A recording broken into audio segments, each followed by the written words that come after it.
ඉස්සෙල්ලා අපි කතා කරනවා symmetric encryption ගැන. Yeah. හරිද? symmetric encryption එකේදී වෙන්නේ send අය receive අය ඉන්නවා. මුන් දෙන්නම් පාවිච්චි කරන්න එකම key එක. එකම key එක.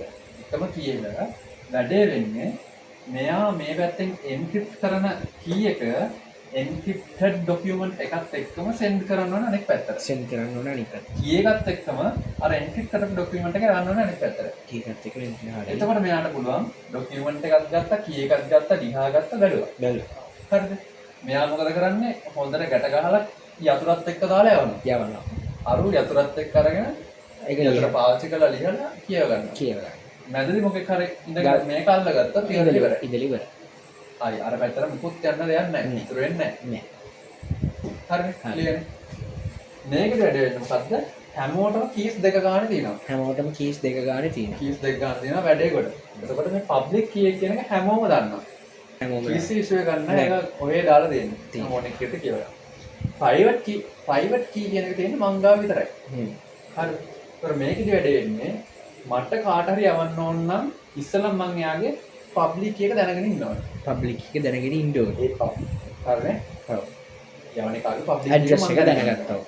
හරි මොන දේ කරන්න public key එක තියෙන්න එපා. යවන එකාගේ address එක දැනගෙන දැන් එපා. public key එක ගත්තා ගැට ගැහුවා public key එකෙන් යවුවා. යවුවා.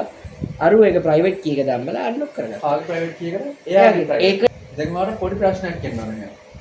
ඒත් ප්‍රශ්නයක් එනවා ඒක. ඔන්න බලන්න. හොඳට මම මේ කියන එක අහගන්න. ඉස්සෙල්ලාම අහගන්න. right? දැන් මම මෙතන මොකද්ද කිව්වේ? මං කාට හරි යවනවා නම් යවන එක්කෙනාගේ public key එක මං දැනගෙන ඉන්න ඕනේ. ඉන්න ඕනේ. මං කරන වැඩේ මොකද්ද? අරුගේ public key එකෙන් මම මේ ගැට ගහපු එක ඒ කියන්නේ encrypt කරපු text එක විතරක් යවනවා. යවනවා. අරුවේ පැත්තේ නම් මොකද කරන්නේ? මේ ගැට ගහලා ආපු text එක එයාගේ private key එක පාවිච්චි කරලා ලියලා කියව ගන්නවා. ගන්නවා. එතකොට දැන් අරයා encrypt කරේ මොකෙන්ද? මගේ public key එකෙන් නේ. ඒතර මම ලියාගත්තේ මොකෙන්ද? මගේ private key එකෙන්. ඔව්. එතකොට මගේ public key එකයි private key එකයි දෙක අතර සම්බන්ධයක් තියෙනවා නේද? සායකනිය සිමිලර් වගේ. නැත්තම් කොහොමද අර lock කරපු එක unlock කරගන්න? අරකින් lock කරපු එක මගේ private එකෙන් unlock කරගන්නේ කොහොමද? ඔව්. එහෙම issue එකක් තියෙනවා. ඒ කියන්නේ මගේම public එකයි private එකයි අතර සම්බන්ධයක් තියෙන්න තියෙනවා. ඕනේ. ඔව්. තියෙන්න ඕනේ. ඒක තේරෙනවනේ. තේරුණා. ඕකට තමයි note එකේ තිබ්බේ කාගේ හරි public key එකයි private key එකයි කියන දෙක mathematically related. mathematically ඒ සමහරට සම්බන්ධයක් තියෙනවා. public key එක ඉවර වෙන්නේ 0 1 වලින් වෙන්නේ private key එක ඉවර වෙන්නේ 1 0 වලින් වෙන්නේ. එතකොට අර අන්තිම දෙක දැනගත්තොත් අවුලක් වෙන්නේ නැහැ. ඔව්. එහෙම කිව්වත් අවුලක් නැහැ, නෙම්බෙන්නේ නැහැ. ඒ වගේ මොකක් හරි සම්බන්ධයක් තියෙනවා. idea එක ඒ වගේ. idea එක ඒ වගේ.